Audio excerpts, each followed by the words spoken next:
നമ്മൾ എന്തായാലും മണവാളനും മണവാട്ടിയാണ്. നമുക്ക് മേലോട്ട് പോകും.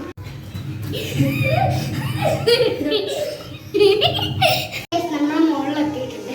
നമുക്കിനി എന്തും മണറും പോയേക്കാം. എൻ്റെ റൂം തുറക്കണ്ടേ? ഞാൻ ലൈറ്റ് എടുത്ത ഇവൻ്റെ ഡ്രസ് ഉണ്ടോ നോക്കാം. അപ്പൊ ഇവിടെ ഡ്രസ്സില്ല. എൻ്റെ റൂം പോയി വെക്കാം. തുറക്കണം. അഴിച്ചിട്ടിട്ടുണ്ട്. ഇവിടെ ഉണ്ട് കേട്ടോ. ഡ്രസ് മാറ്റാൻ പോവാണ്.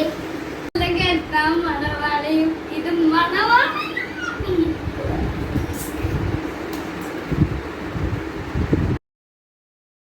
മാറ്റിട്ടുണ്ട്. അപ്പൊ മേക്കപ്പ് ചെയ്യണം കേട്ടോ. മേക്കപ്പ് ചെയ്തിട്ട് ബാക്കി കാര്യം കാണാം. എനിക്ക് അറിഞ്ഞൊന്നും കൂടാ വേണമെങ്കിൽ ചെയ്യാം.